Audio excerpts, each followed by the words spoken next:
අද දින ඔබ සියලු දෙනා සූදානම් වෙලා ඉන්නේ පසින්දිමැදිය උපදේශන සේවාවේ උපදේශන වෘත්තිකයන් වෙනුවෙන් සිදු කරන ලබන වැඩසටහන් මාලාවටයි. විශේෂයෙන්ම මේ වැඩසටහන සඳහා සැපැමිණි සම්පත්දායක වෙනුවෙන් පැමිණි ආචාර්ය කාන්ති හෙට්ටිගොඩ මැතිතුමගෙන් අවසරයි සහ සියලු උපදේශන වෘත්තිකයන්ගෙන් අවසරයි. මේ වැඩසටහන අපි අද දින පවත්වන්න සූදානම් වුණේ සිංහල මාධ්‍යයෙන් පැවැත්වූ වැඩසටහන් මාලාවේදී ඉල්ලු පරිදි දෙමළ මාධ්‍යයෙන් අපේ ආචාර්ය කාන්ති හෙට්ටිගොඩ මැතිණියගේ දේශනයක් දෙන්න කියලා අපෙන් ඉල්ලුව නිසාවෙන් තමයි මේ වැඩසටහන පවත්වනු ලබන්නේ. ඉතින් මේ වැඩසටහන ආරම්භ වෙලා තියෙන්නේ උපදේශන වෘත්තිකයන්ගේ කුසලතා දක්ෂතා සහ හැකියාව වර්ධනය කරගන්න අවශ්‍ය දැනුම ලබා ගන්න කිසියම් අස්වැසිල්ලක් වෙන්න තමයි මේ වැඩසටහන පවත්වනු ලබන්නේ. මේ වැඩසටහන පවත්වනු ලබන්නේ හුදෙක් ඔබ සඳහාමයි.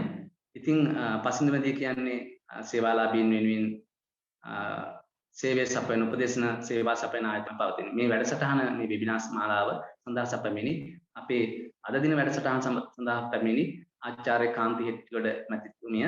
එතුමිය ගැන මම සඳහන් කරනවා නම් එතුමිය නාවික හමුදාවේ ලුතිනන්ට් කමාන්ඩර් තනතුරක් ඔබවනවා. ඊට අමතරව KDU විශ්වවිද්‍යාලයේ අනුබද්ධ රෝහලේ සායනික මනෝවිද්‍යාඥවරිය විදියට කටයුතු කරන ලබනවා.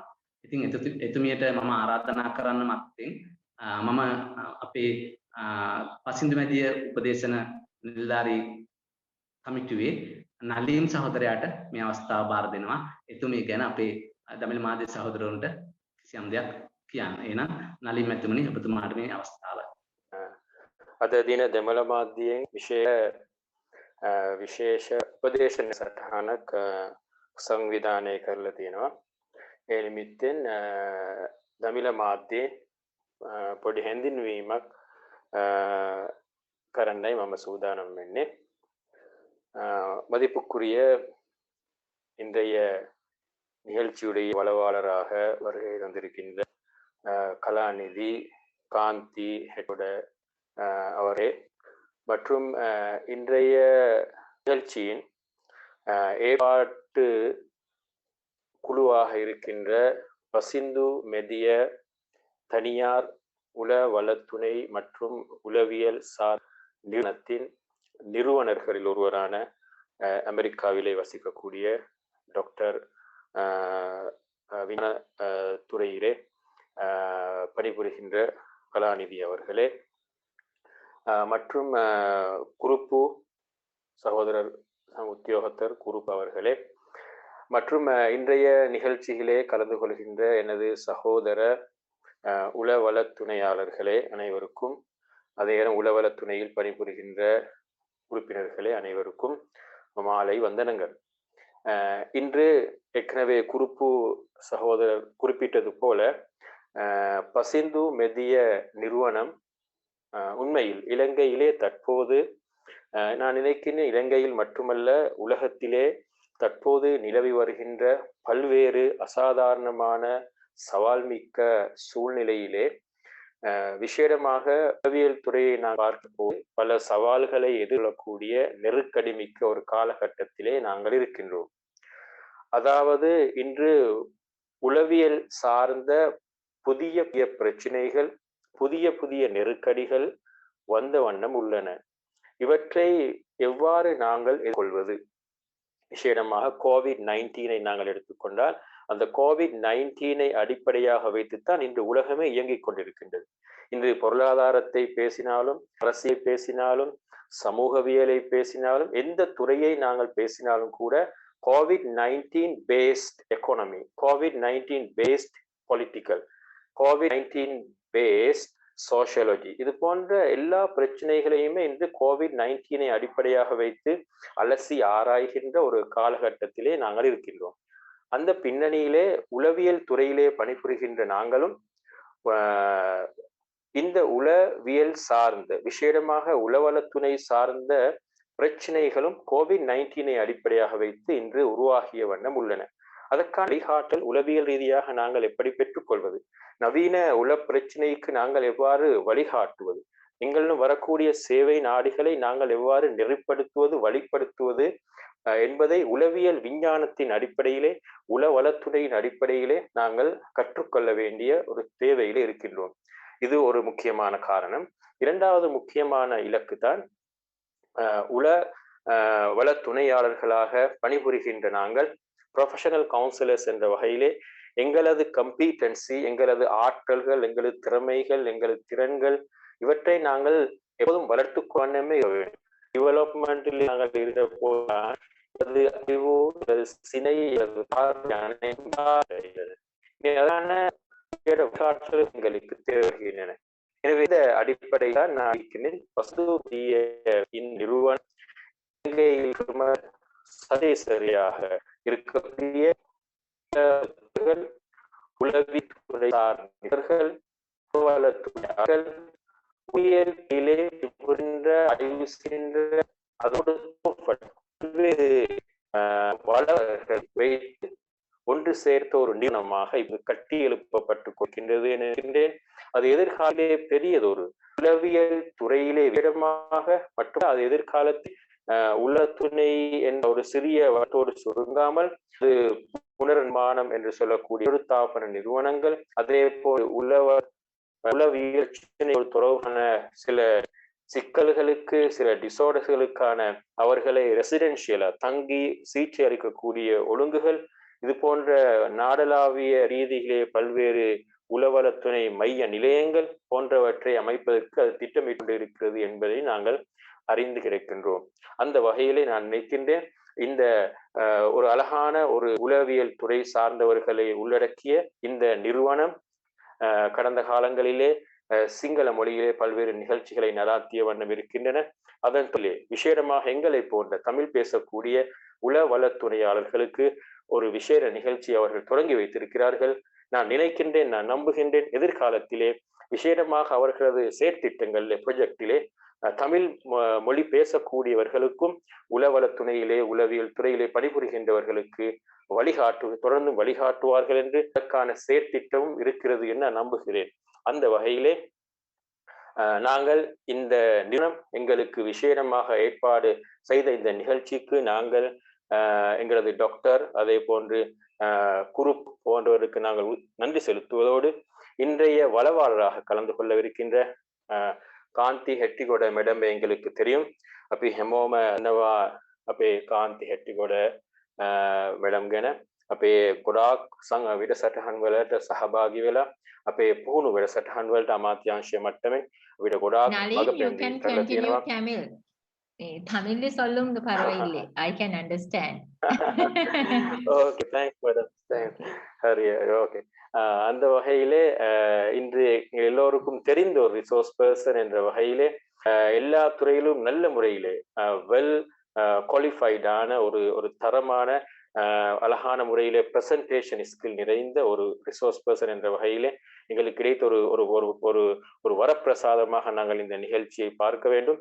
எனவே நாங்கள் அனைவரும் இணைந்து இந்த நிகழ்ச்சியிலே பூரண பயன்பெற்று எங்களது உளவளத்துணை என்ற தொழில்மான்மை மிக்க பணியை வெற்றிகரமாக நடாத்தி செல்வோம் என்று கேட்டு இந்த அறிமுகத்தை முடித்துக் கொள்கின்றேன். நன்றி. மிகவும் நன்றி நலீம். உங்களுக்கு லைக் நல்ல இன்ட்ரோடக்ஷனுக்கு. So Hamotama, good evening. So I am so glad to be here today. When Kurupu asked me to do this in Tamil medium, I actually said yes, that is one of my duty to deliver this in Tamil, because not in Tamil actually I am ashamed and I feel so ashamed that I can't deliver this in Tamil, but at least in English. So I can, Nalim, if you need to translate certain slides into Tamil, please excuse and tell, then I will give you some time to explain it in Tamil for those who are not that conversant in English, right? So okay, if you think that you need some Tamil explanation to certain concepts that which I haven't put across very clearly in English, if you feel that you can translate it to Tamil, please do so, because there's no point continuing this if others can't understand it, right? Okay, so I'm so glad to be here today. So as I heard from Nalin's introduction, this is the time which our service is much needed to the country, to the nation, to the people we are working with. And for some reason, actually, just because of the COVID lockdowns and the restrictions, we couldn't see our client physically most of the time. We work online and we did telephone counseling and all, which compromise our service and the quality a lot.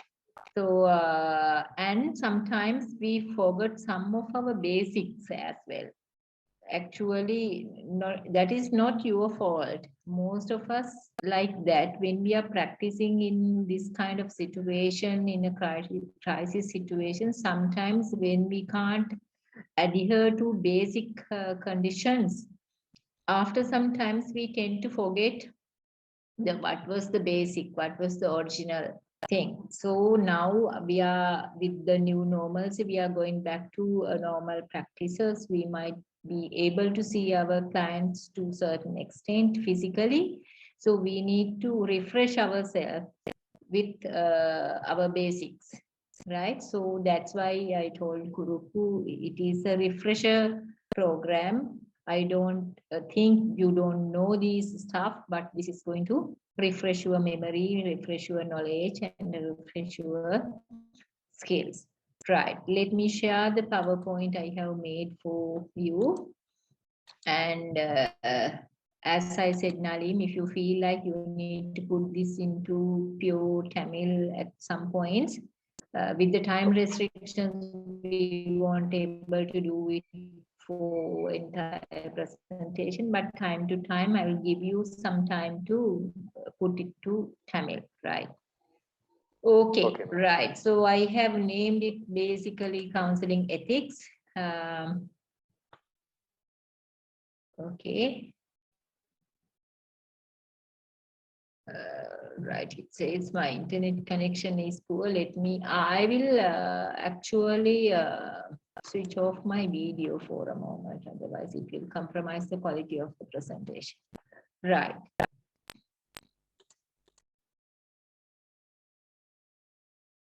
Right. So before I go to ethics, I would like to differentiate or distinguish ethics from moral, right? We all as Sri Lankans, we have high moral values and judgments, right?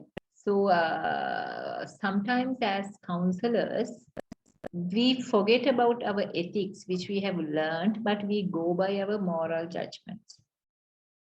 You might be thinking, most of us are like either Hindu, Buddhist, or Islam. So we have good moral values in each religion. Why can't we go by those morals? Those don't do any harm. But let me explain why we, as counselors, why we should not go by morals, because sometimes it can go wrong for our client. Right. Ethics in philosophy generally refers to theories about what is acceptable behavior. So that is what we are adhering to as professional counselors and psychologists. Morality is more to the application of ethical philosophy than to actually specified actions. So its morality is application of ethical philosophy, right? And it is not the practice, it's in our mind. Moral principles are those that guide you broadly in your daily life. So we all as human beings, especially Sri Lankans, we have moral principles. We are guided, our behavior is guided by those moral principles. Choices as a counselor. This is the point. Here I will take an example. Let's say abortion is bad. It's a sin. that child has the right to live. There's a reason for the child to come to this world. So that is our moral judgment. For an example, right? Now, maybe by a rape or by her own boy.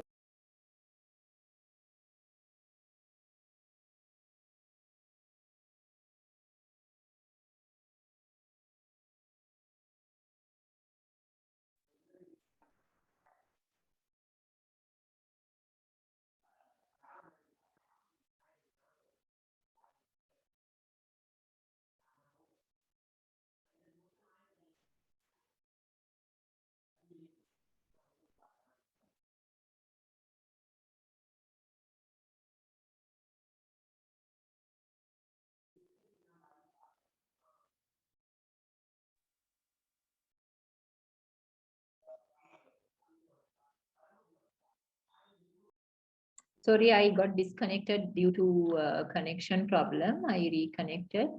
I hope you heard me to the last point. I was giving this example. Did you hear that? Yes, madam. Right. So this girl has come to you with some depressive symptoms, and she is in trouble now. She is in a big trouble now. She just don't know what to do with this. And she has spoken, she has gone and seen a doctor about this, and actually the doctor who had said that you are pregnant, and then she has cried there, and then doctor has asked why it is, then she has said like this is not expected and I can't carry the baby, and I don't know what to do. Then the doctor has like given her few options, and one of those options, one was to like go for an abortion, as it was a very early, like make her mind to do that. She can't tell this to her mother or any family member to get help, emotional help. Somehow she had been referred to you by a colleague or by another person or by a doctor. See what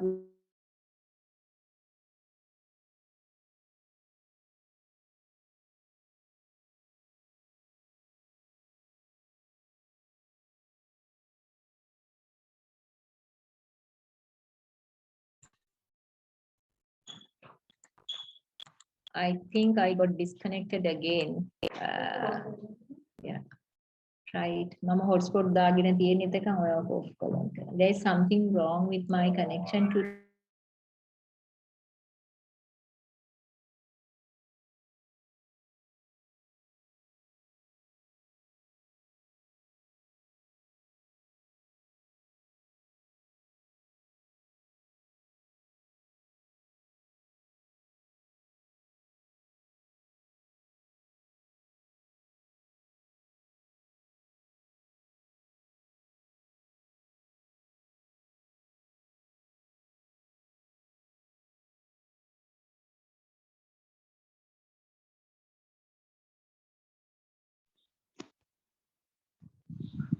Sorry, madam. අපට ඇහෙන්නේ නැහැ දැන්. We can't hear.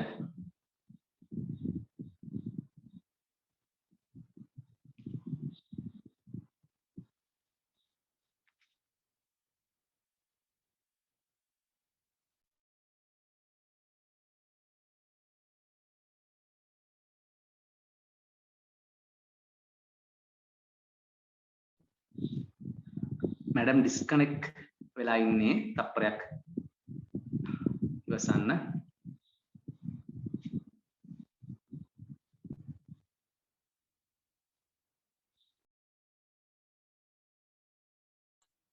I'm extremely sorry. This is disturbing, but I'm helpless here. Let's hope now it will go without interruption. So if I take myself as an example, I know it is bad. I can't help this girl to go for an abortion. It is against my conscience.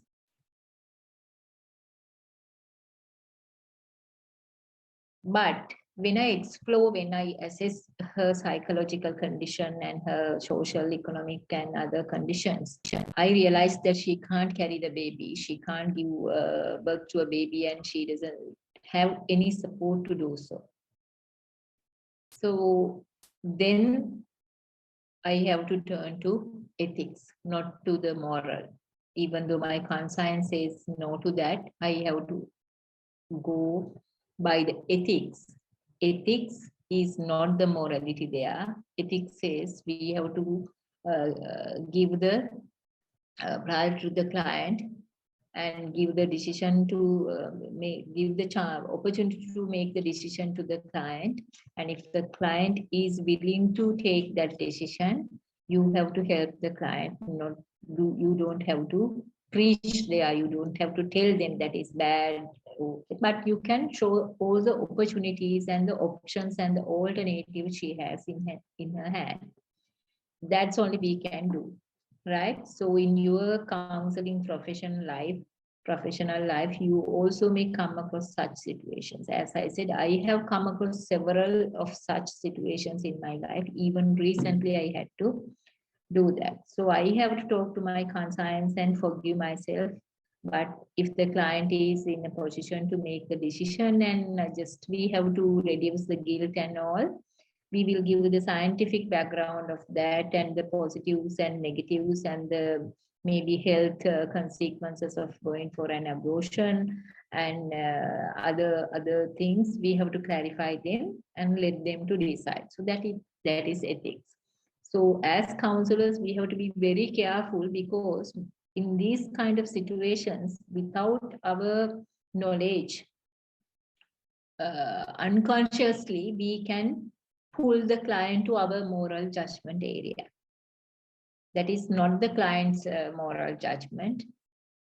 Sometimes it could be merely my moral judgment. So we have to be very careful. So we need to distinguish these two. But in general life, in your life, you can practice whatever the moral judgment you have. It is totally up to you, but not to the client you are working with. But you have to show all the possibilities. We have to ask from the client, yes, you can go by this, but will there be any guilt afterward? How you are going to work with that guilt?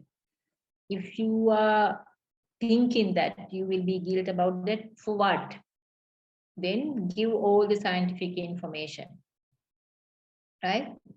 Give all the scientific information and make that decision to be made very easily, right? So they come to us very cloudy mind. They are not clear.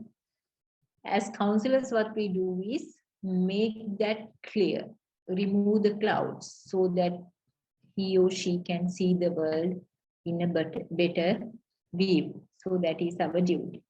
So that is the difference between moral and ethics. Even though, so these are the examples I have taken. So another example here, consider the sexual relations outside of marriage. Are they acceptable or unacceptable? This is again, we have to talk to our conscience most of the time, but look at the patient's or the client's perspective, not your perspective, right? So now we come to ethics. Now we have no doubt that we have to go by ethics, but not moral judgments when we are working with clients. But I'm re-emphasizing, you can go by your moral judgments in your personal life, right? But when it comes to ethics, professional practice, ethics is more relevant than moral judgment. But there is no harm looking at your morality, but as far as it is compatible with the client's morality. If it is not compatible with the client's morality, always you have to go by ethics. There are some ethical dilemmas as well. Dilemma means we have two sides of the same thing, right? So there are some issues related to that, right? Dilemma is a circumstance that confuse the counselor because there are competing or conflicting ethical standards that apply. We know we still go by most of the Western like ethical codes, APA or American Counselors Association or British Counselors Association, or maybe some Asian things. But recently I got to know that our ministry has developed this document for code of ethics. I hope it will come in Tamil as well. So then it has been like adapted to Sri Lankan culture to a certain extent. So then we can use it more easily. However, there are when we look at the ethics, we see that some of the ethics are conflicting, and there are conflicting ethical standards that apply. You feel we can't exactly practice this ethic in this situation, right? So there is a conflict between what is ethical and moral. Again, as I said, there is this conflict.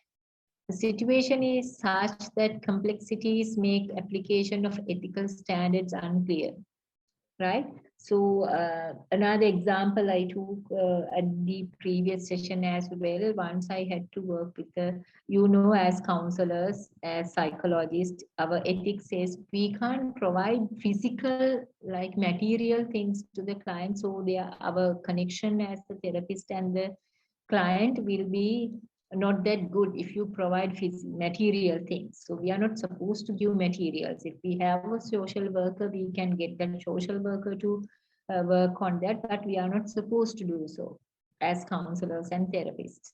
But I happen to do this several times in my life, even recently becoming this mature and senior. Still I happen to do that because I found that if I don't provide the basics for this particular client, I can't do any other psychological work. I am referring to a case who was a prisoner. She was in Valikada Women's Board, Women's Prison, remand home. And she was so depressed. There was no one for her. The entire inmates in the prison cornered her and blamed her for what she has done. She was accused to have done. She hasn't done it. Actually, the story is long. I don't want to tell that story here.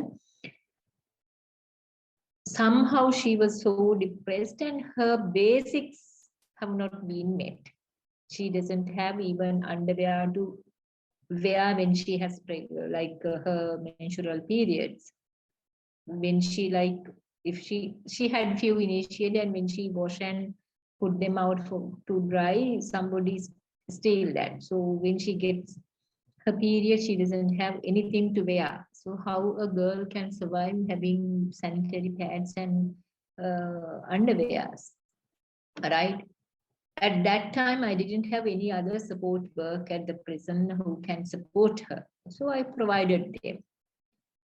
So I have violated some ethical standards, but can't help. I had to do it because I know for me to work as a therapist with her for her depression, she was severely depressed and highly suicidal.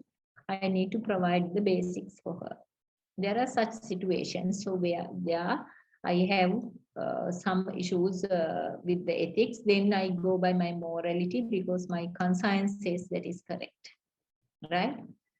Actually, ethics come after the morality, definitely, but as professionals, we have to go by ethics, not by the morality, because the morality is not common for everyone. But ethics is common for everyone, all the practitioners. The moral judgment could be changed by by person to person, but the ethics is the same. So some other circumstances prevent a clear application of standard. So sometimes in Sri Lanka, there are some clients when they get better because of our intervention and all, to show their gratitude towards us, they like to give us a gift or something. We are not supposed to take any gift from our clients. In our services, most of you provide free of charge, right? But still, we are not supposed to get any gift from the clients. In other countries, most of the time, the client has to pay anyway. So they don't have to give any like gift after you recover. That's why you pay for, right? But Sri Lanka, most of the time, this happens, especially when we are working in the hospital setting. So to show their gratitude, they bring gifts to us. So it says, in our culture, if you reject it, that person might feel bad and feel like this person doesn't care about me. She just provided the service, but after that, she doesn't want to accept me as a person and accept my gift. That could be a problem. Therefore, we have to be very careful there. But what we do is, so you just tell me what kind of gifts we can accept. I just want yourself to get involved in this discussion. Am I audible to you? Can someone say what kinds of gifts we can accept? Anyway, so I don't want to call your names and make you embarrassed. It says that if the client is giving us something that she or he had made, handicraft things like toys, gifts, and cards, and those kind of things. If that is something like she or he grown in his or her home garden, or maybe a souvenir she or he has made, that kind of gifts, you can actually, you are not supposed to take them, but if you feel this client will be affected negatively if you reject it, you can accept it, right? So that's why I said we have to always like consider the context and the person and the culture of the country and the person before you make a decision. That's why even practicing ethics is difficult. I said morality is anyway, it is difficult to apply to clients' life. Even when we are using ethics, there are some dilemmas, right? So as a counselor, as a psychologist, as a therapist, you need to be very mindful, very clear, and very precise about your ethical decisions. Don't just let it go, right? Don't make this decision like subconsciously. Make very conscious decisions and always look at the code of ethics. If you have to divert a little bit, you need to have a good justification for that diversion, right? You need to have a very good justification. But there are certain things, we'll come to that, even with like 1,000 justifications, you can't do certain things, like ask for sexual favorations from the client or monetary favorations from client and do some harmful thing to the client. Those are not justifiable at all with any circumstances. But there are certain things, certain ethical areas where we can reconsider, but with a good conscience and with good will, right? With a good cause. Nalin, I can give you 2-3 minutes to brief that. Actually, the difference between moral and ethics, if you wish to do so, and the ethical dilemmas. You can take 2-3 minutes to put it into Tamil. Are you there, Nalin? Sorry, Madam, Miss Asrin. Asrin can do it.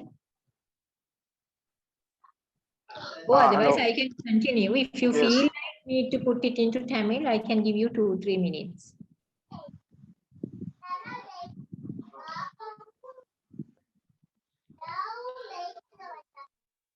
Or should I continue like this?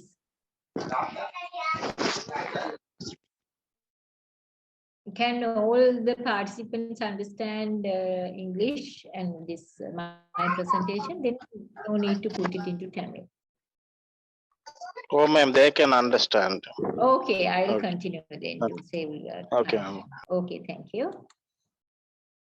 Now we come to ethics, right? So I was just describing the background of counseling ethics and the overall difference between ethics and moral, and why we should go by ethics, not the morality. Not that moral is bad, but there will be some conflicts. And when it comes to ethics, again, there are ethical dilemmas. So we have to be very careful. We need to be updated. We have to be very precise and conscious about our ethical decisions when we are practicing. This is something we can't compromise.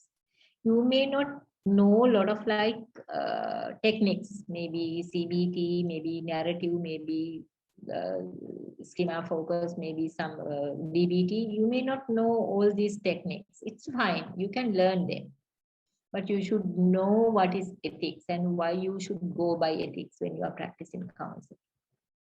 Most importantly, you know, when they come to you, especially in our culture, they think thousands times before they come to you.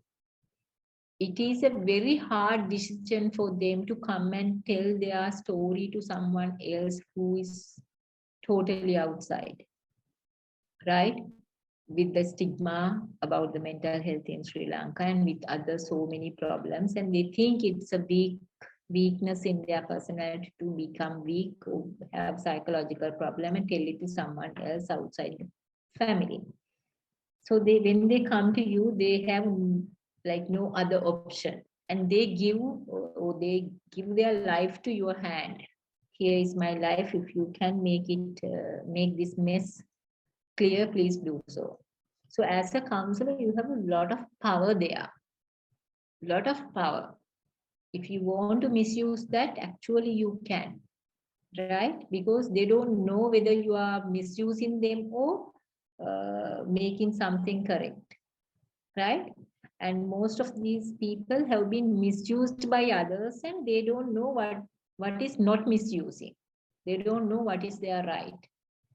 Right? If you do something bad, they might think, this is what I deserve because everybody have done the same thing to me. This person also doing the same. It's okay because people are not aware of their rights. Even though they are aware of their civil rights, when it comes to mental health issues, they are not aware of their mental health rights. So they are very vulnerable. That's why ethics is important than the skills and the knowledge and other practices. You can learn them. You can ask it from someone. You can read a book. You can watch a YouTube video and then learn it, how to do it correctly. But ethics is something should come within you. Even though it is written in the book, how you put it into the practice is totally depend on your personality and your correct attitude towards that. So I'm re-emphasizing as counselor, more than any other professional in this world, as counselors and psychotherapists and psychologists, we should go by ethics because we have so much of power in our hand when they come to us, right? In a country like Sri Lanka especially, right? Okay, now let's look at the 5 core professional values of the counseling, right? The first value is to enhancing human development throughout the lifespan. This is very general. We have learned it a lot. We enhance human development. So this is the developmental purpose of counseling. It is not preventive or it is not curative. It is development. Even though people have no psychological disorder or any potential problem, still you can develop them through counseling. I know a lot of people who are in AG offices and working for the government sectors. They do a lot of programs personality building programs and coaching programs. Those are really important. And we need, through counseling, we honoring diversity and embracing a multicultural approach in support of the world, right? So we embrace the multicultural approach in support of the world, dignity, potential, and uniqueness of people within their social and cultural context. This is very important. I know if people from North and East are connecting with us today, their culture is much different from our culture here in Colombo and suburbs, right? We can't compare two cultures and say this is better than this and this is better than that.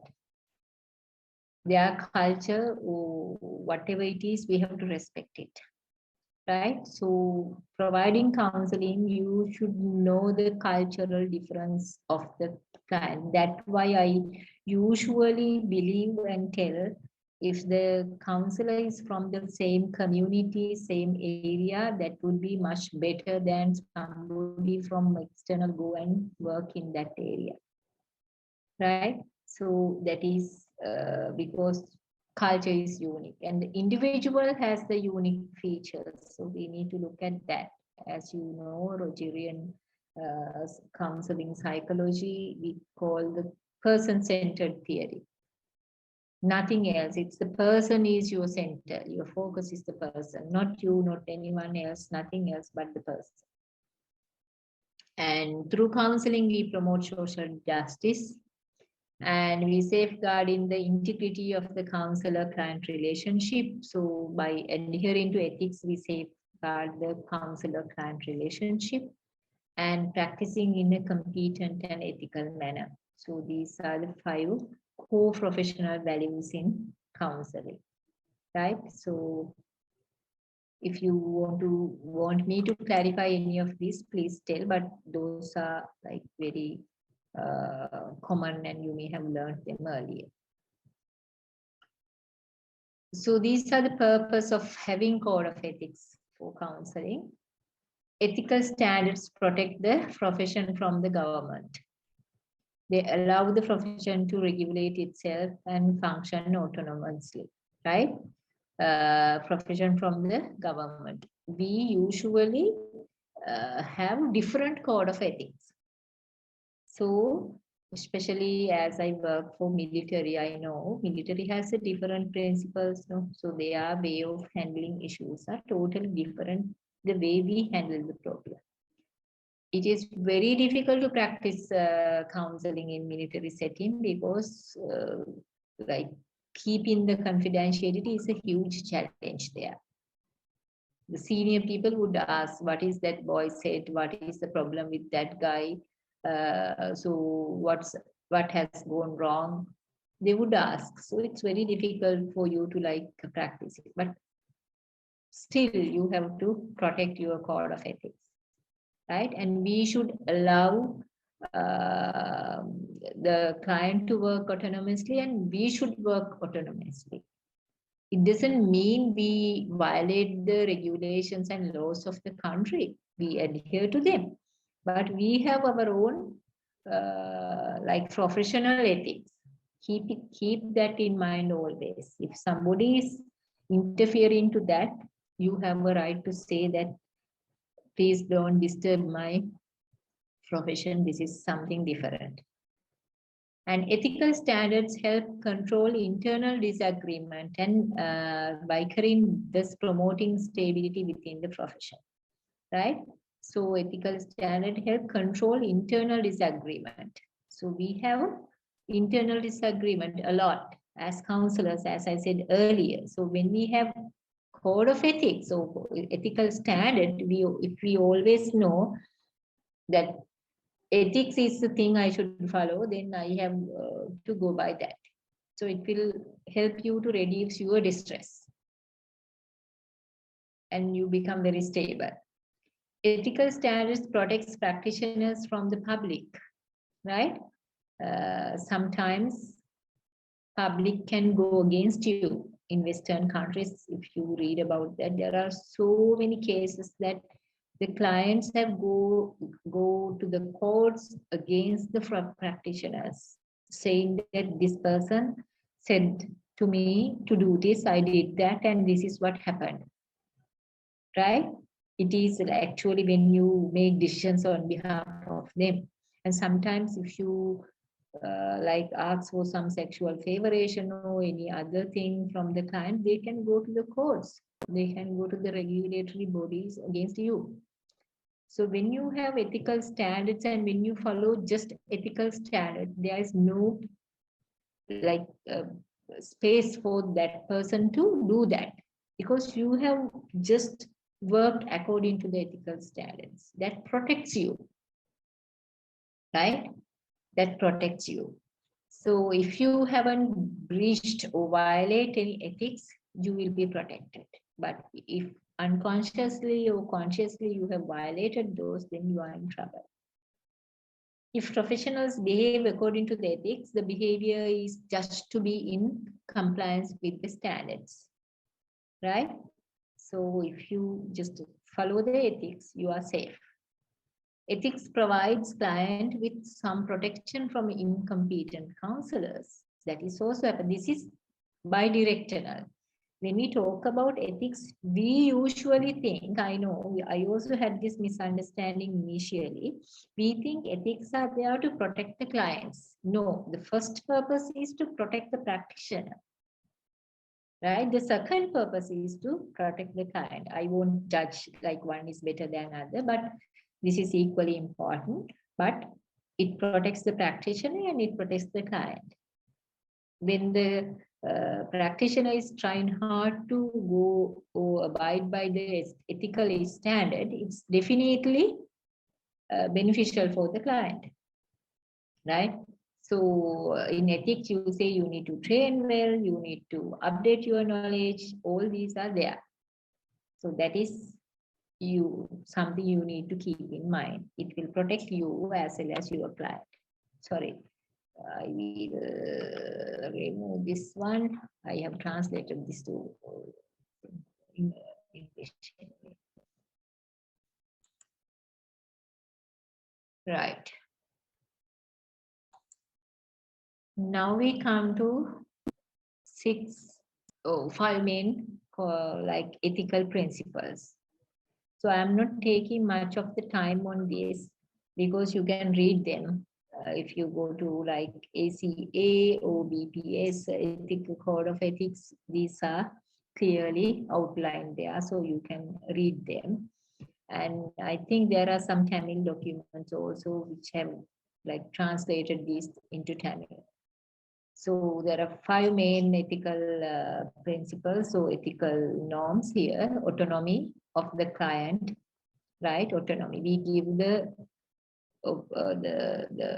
decision to be made by the client. Counselors should encourage and enable clients to take control of the direction of their own lives wherever possible. But sometimes if a person come to us, this can change sometimes. If a person come to us with heavily addicted to heroin or alcohol or cigarettes, then you don't give the decision to the person to whether to continue it or stop it. Then you have to be little bit directive. When you do this addiction counseling, you have to use some direct counseling techniques, directive counseling. But again, if you are practicing motivational interweaving techniques, I'm sure you are aware of that. Before you ask them to change, you create a cognitive dissonance in their head. Person believes that I'm a good person and I'm a good father, I'm a good employee, but at the same time, that person spends a lot of money on drug and alcohol and cigarettes, and then you comparing those two indirectly, you push the patient to make the decision. If I want to say that I am a good father, I want to stop this, but you won't tell that. You will just show the person, you said you are a good father, you earn 45,000 per month, you have 3 kids, but when we calculate your cost for the alcohol and the cigarettes, it comes somewhere around 20,000. So it's only for yourself. So how like fair it is? Do you think still you are a good father with all these habits? You don't tell, but let the person to decide. That is called motivational interviewing. It is one technique in motivational interviewing to create a cognitive dissonance in their head. So whatever it is, ultimately that could be the person's decision, right? But sometimes we guide them, we direct them. We have to do that because they ask sometimes, I can't figure this out. Can you please help? Then you show the alternatives, but you never make the final decision. Then the second thing is non-maleficence. We are talking about each of these a little bit in detail. Counselors' chosen action to inaction should never intentionally cause harm. This is basically we call do no harm. No harmful thing could happen to the client because of the counseling process. Beneficence is you always give something benefited to the client. The mental health and well-being should be looked after by it should be the priority of the counseling process, right? And justice is the next one. Counselors should treat all people fair and equitably. You can't have biases. All the clients are the same, whether they are coming with the high standard or educated and maybe from good backgrounds or having a lot of power in politics or with money, or very poor person who just earn themselves like daily basis. Both are same to you. And fidelity is you become honest and genuine towards them. Honor all personal and professional commitments. You should commit for this. This is not just a job. If you think becoming a counselor is another job, no, it is not. It's a commitment. Not that everyone could do it. I won't say that any person can become a counselor. No. You should possess specific qualities, specific characteristics in yourself to become a counselor, right? You have to keep your promises and you have to be very dutiful to be responsible and accountable.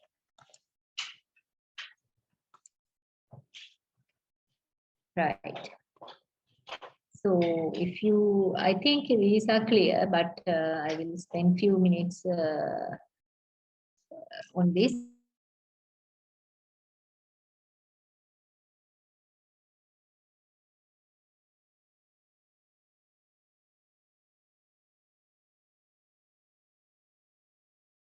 Autonomy is a right to self-determination. Necessary conditions for autonomy are volunteerness. So as you all know, we don't do counseling forcefully. Unless otherwise the client comes to us and asks for the help, we don't usually go and provide counseling forcefully.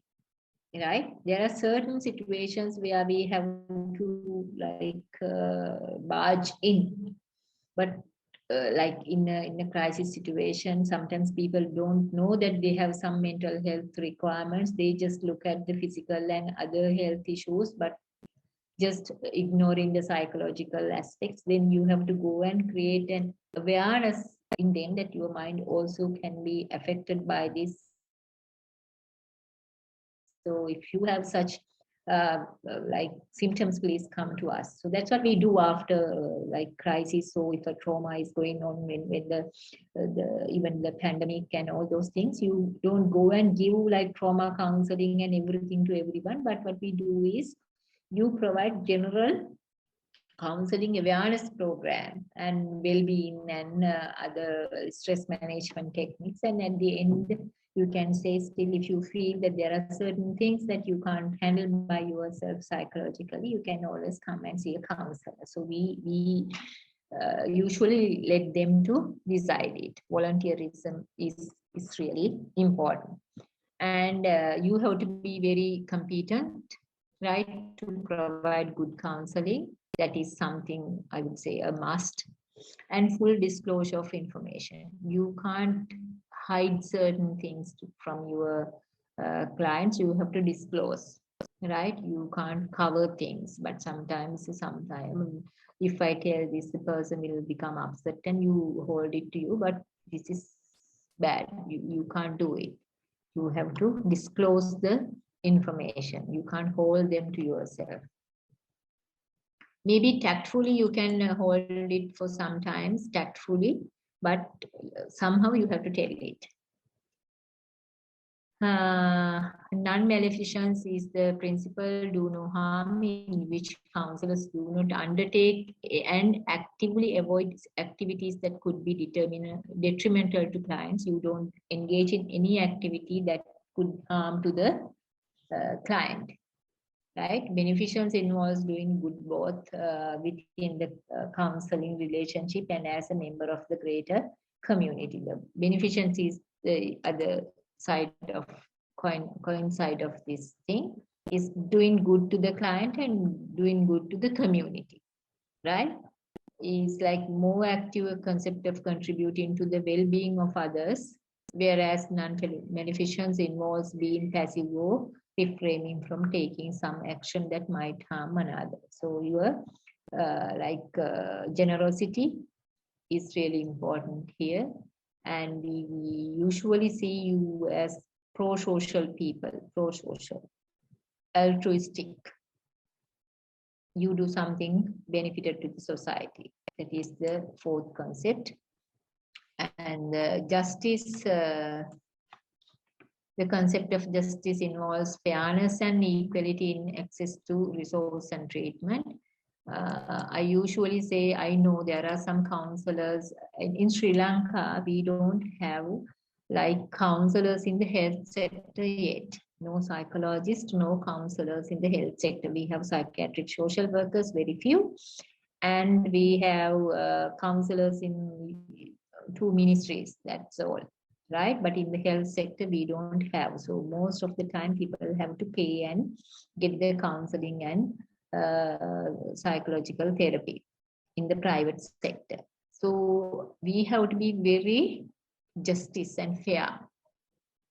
We should provide our service equally. If there's any chance that you could provide this service free, you should make the client aware that this service is available freely. If somebody calls me, I always say, so you can come to the clinic KDU, which is totally free. You have to come through the OPD, but you will get the same service. But if you think you want to come privately, yes, there are other options. And when you determine the charges, you have to be very, very, very fair, because people come to you not that they have money, they have some resolution to their problem. So you have to set your price so very fair amount, right? Look at what others are charging, try to be compatible and go by that. And fidelity is the other thing. Promise keeping commitments and loyalty are characteristics of the principle of fidelity. It's the honesty. If you promise something, you keep it. If you can't keep it, don't promise. Very importantly, there are things that you can't do, so you shouldn't promise. But if you promise something, you should keep it, right? You should commit to the client. And you should be loyal to the client. So these should be characteristics in your personality, in even day-to-day life. Otherwise, if you are a counselor who keep promise for the client, and if you are not in a two different phases, right? Genuinely, you have to keep promise as a person. Then only you can keep the promise with the client. Genuinely, you should be committed to your job and your work and your home. Then only you can become a good committed counselor. Otherwise, you can't say that I'm like 100% committed to my work, but not committed to home.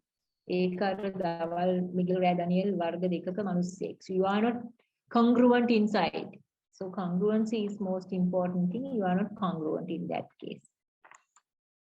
Right. The last one is veracity, dealing truthfully with individuals with whom counselors come into professional contact. Honesty is the principle. So this is the honesty, right? Avanka Bhave in Sinhala we call, and the genuineness, right? So the fidelity is more genuineness and being like not cheating them. It's whether you have been monitored or not, you wouldn't do any harm to the client, right? Now let's go through very quickly some of the personal characteristics of an ethical counselor. Actually, this presentation has 32 slides. I am going to cover only 18 today, 4 more slides. And the rest of that, either we can do another session or I can share the presentation with you. You can read them. If you have any questions, you can actually email to me and ask. When I have time, I can even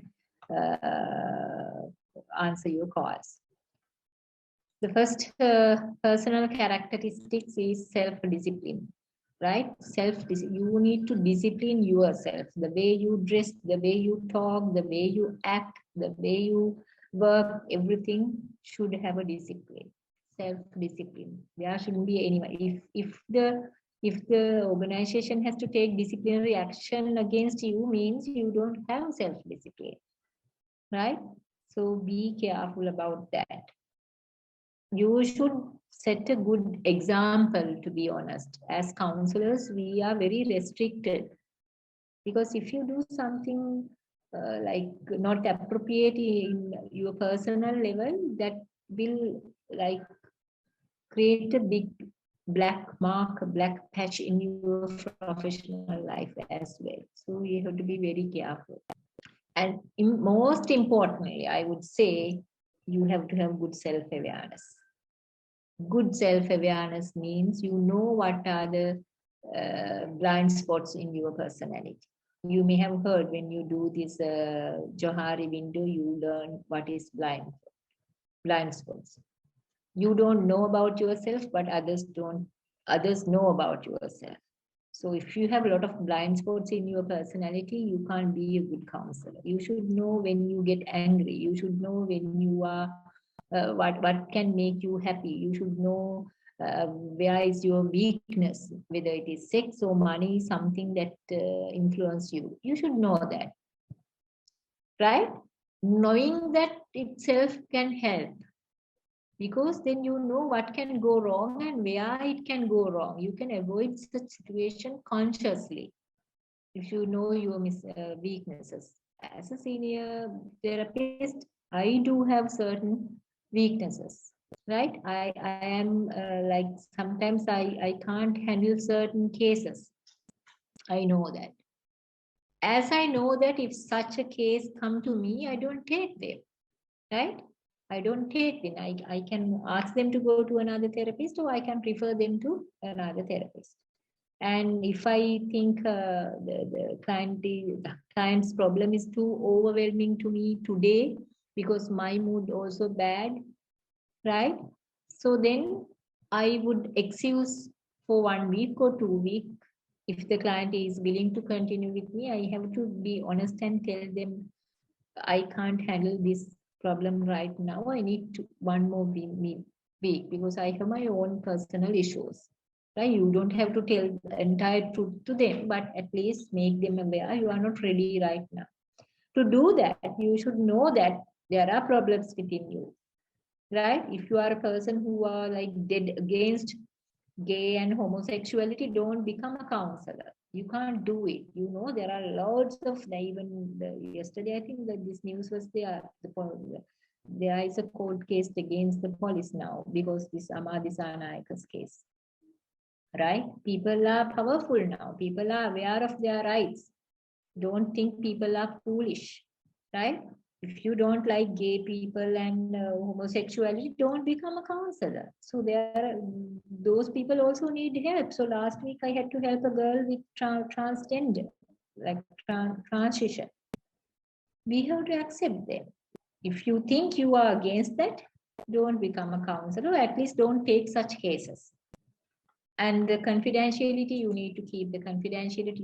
This is our basic rule of thumb. You need to keep the confidentiality. You can't share this information with your colleagues or family or anyone else. You need to update knowledge and skills. This is what I call the professional sin, right? If you are not updating yourself with new techniques, with new trends and skills, it is a sin. Because if you claim that you are a good practitioner without knowing updated things and the skills, it's a sin. You can't do a good job to your client. You are not doing a good job to your client. So you have to update yourself. This is a fast growing area, counseling and psychology, very fast growing. Researches are happening every day, thousands of them. Papers are released every day. We have to be updated, right? So skills and knowledge. Empathy and compassion, you know why it is important. Empathy, again, it's very important. And you need to respect human behavior or humankind, irrespective of their condition, irrespective of their levels and their socio-economic backgrounds, right? Respect them irrespectively their backgrounds. And you have to treat them equally. As I said, all are human. That is your only category, human. No politicians, no celebrities, no poor people, no that religion, no this religion. If you are working with a client, everybody is equal. Right. So now, lastly, I would like to, I think I skipped one. Yeah. Genuine commitment and love towards the job. You have to genuinely commit for the client and you should love the job. You can't curse the job and do it.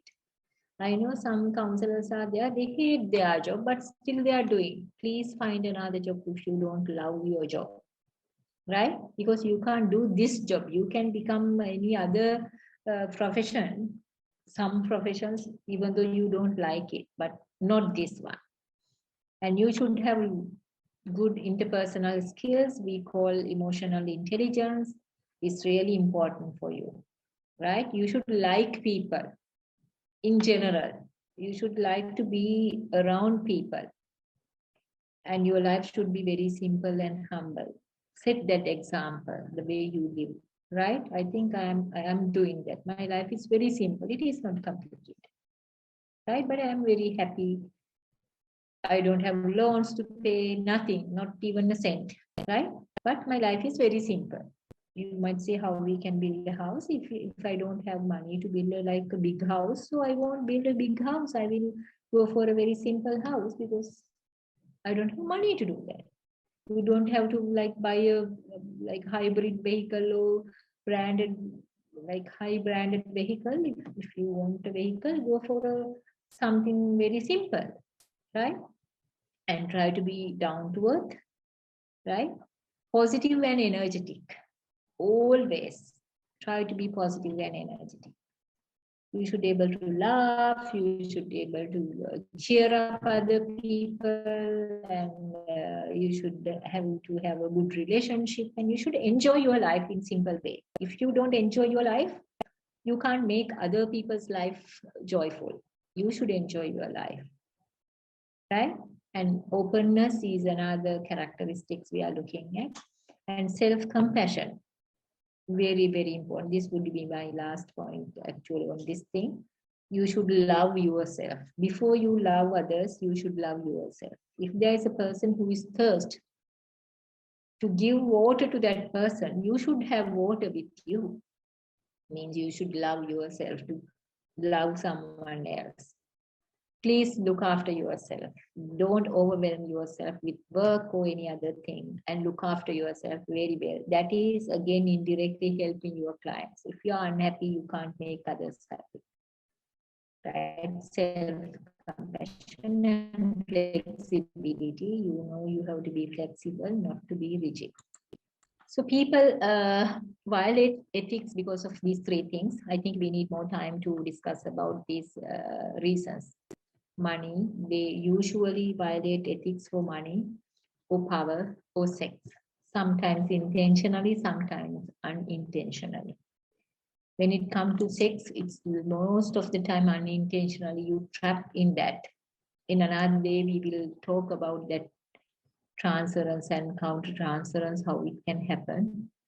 This is usually unintentional, the sex scenes. But power and money sometimes could be intentional. You will breach ethics or violate ethics for these two things. Be careful. These are the weakest areas of any human. It is common to counselors as well. Be very careful. Right. So if you are not aware of your ethics or lack of skills and practice knowledge, as I said, as you are not updating yourself, if you engage in professional sin, not updating yourself, that is one reason for you to violate ethics. Not willing to take supervision. Some people think that I know everything and I can look after myself, I know what I am doing. There are people like that. No, they think they are the best people. But please go for supervision. Ask from a senior person, at least from a colleague. I have this client, what should I do? I'm in trouble with this client. Lack of self-discipline and self-control, that also one reason for you to break ethics. So you should have a self-discipline and self-control, your anger, your happiness, whatever it is. Not accepting and not knowing the lapses of professional knowledge. You don't know what you are lacking. You should accept that you have some problems, you have some weaknesses, and accept them and learn them from someone. Then the probability of breaching ethics is very less. And not respecting seniors and the profession, other professions. It should be other seniors and other professionals. Respect the others in your field. Don't criticize them with your client. Right? You should never ever do that. If the client comes to you and tell, I went to that counselor and he did this to me, he said this to me, I feel it is stupid, you shouldn't criticize them. Is that so? So let's see how we can work on this. You can tell that without criticizing that person. Not having proper regulatory body. This is actually the problem we have in Sri Lanka. We don't have a proper regulatory body, so we need to immediately establish one. So we are working on that. That is the reason. Okay, I'm going to wind up there. I have taken like, I think 7 minutes more than I was expected to take. Sorry about that. Any clarification, anything that you want to ask or add or argue or anything? Yeah.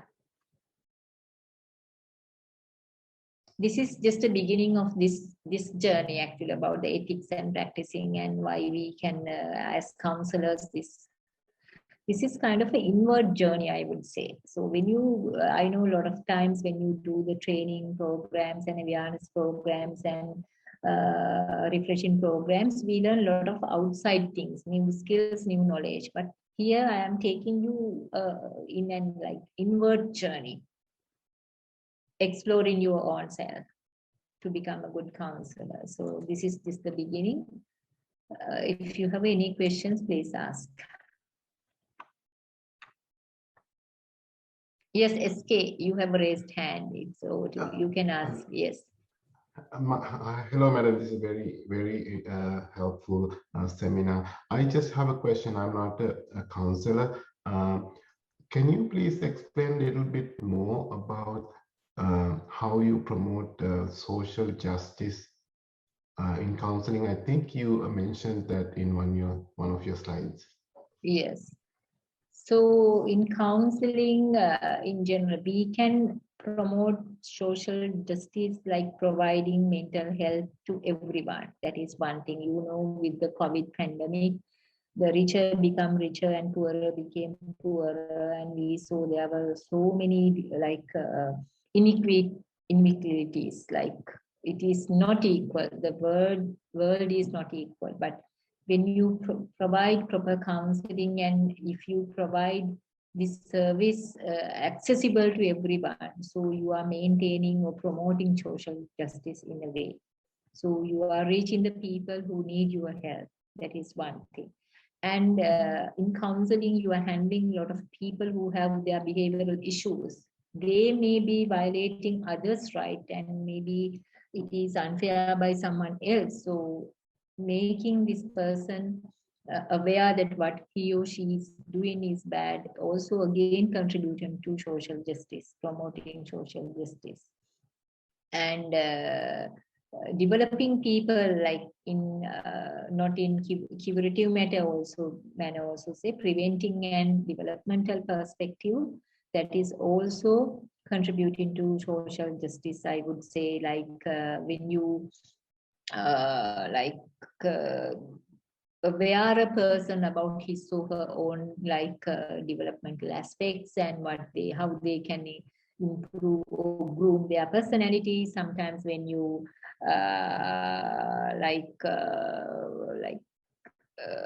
let them explore their potentials and use them, that is also contributing to social justice, I would say. So there are so many different ways that we can contribute to that. And working honestly with your own client, also a micro level of promoting social justice. So this is micro and macro both, but micro is working better with your client and making that person potential and reach that person's potential is the micro level. Macro level is like the community, entire community, directly and indirectly you are contributing to the social justice. I hope I answered your question. Yes, madam. Thank you so much. In the chat box, dear doctor, could you please share your presentation slide with us? Yes. What should be the best way to do that? Should I put it here in the chat box, or should I email it to Kurup or somebody so that he can share it with you? What is the best way to do it? I can just drop it here, but I can email it as well. I won't able to email this to everyone, sorry. So it takes time. I will email this to Kurup or somebody so that he can distribute it with you, among you.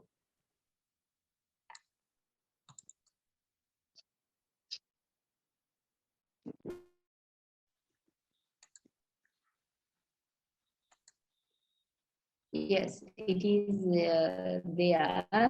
See whether you can open the presentation. So it is still transferring in the chat box. Any other questions? Yes, sir. Dr. Siddharth Kumaraperuma, yeah. Yes. I think, yeah, it was SK was his, no? I just assumed that was yes, I did. I forgot to change my name. No, it's okay. Yes. I assumed it was you. Yeah, so I think a lot of counselors have registered with us, over 200.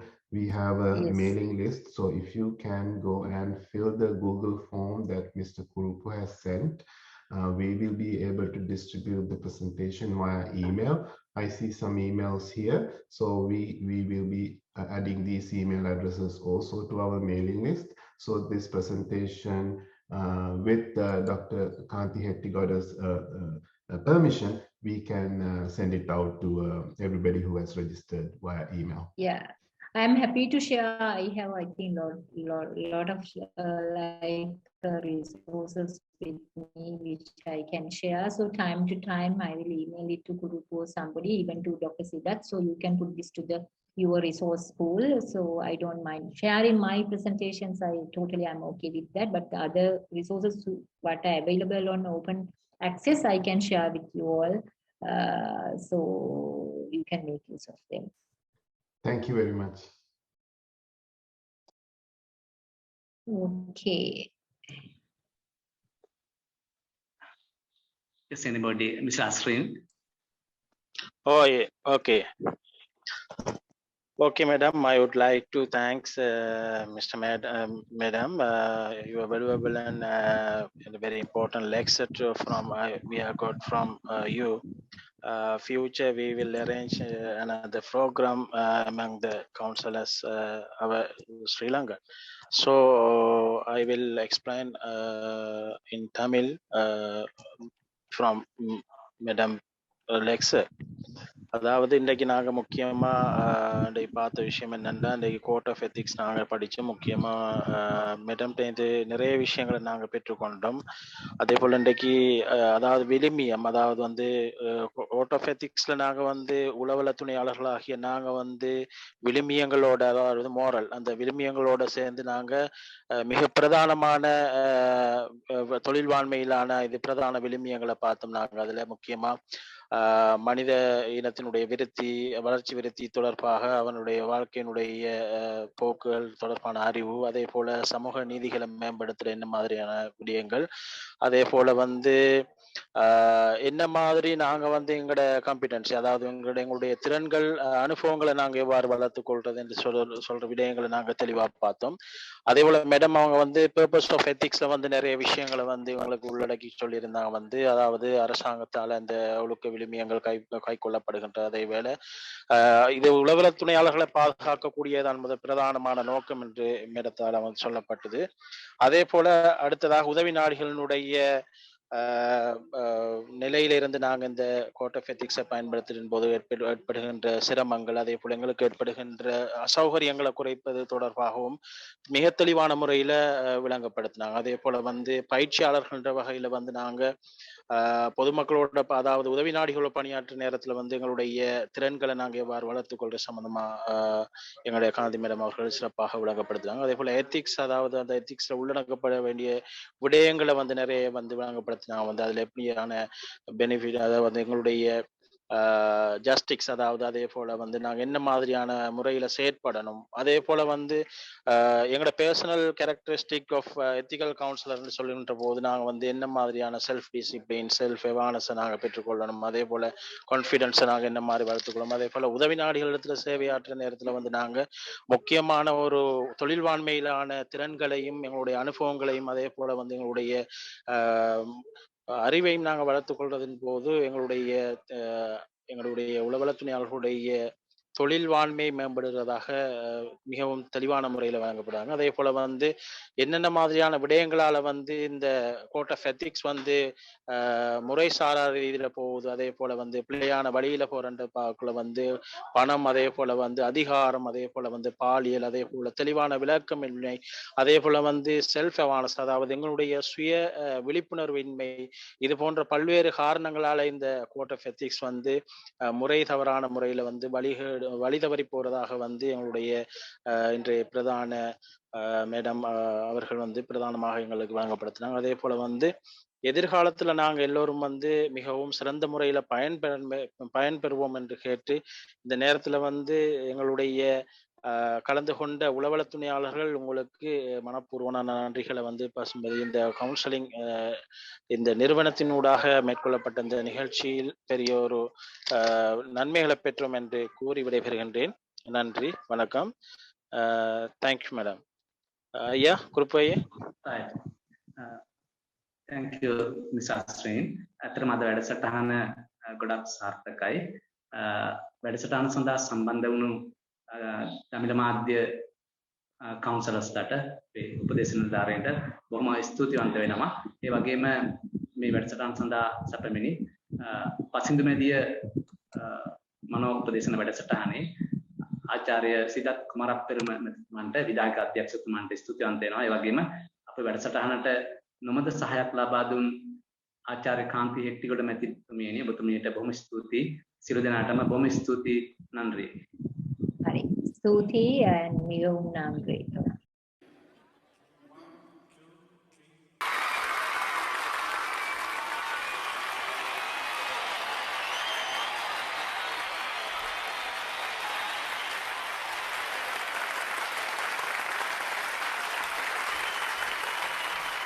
No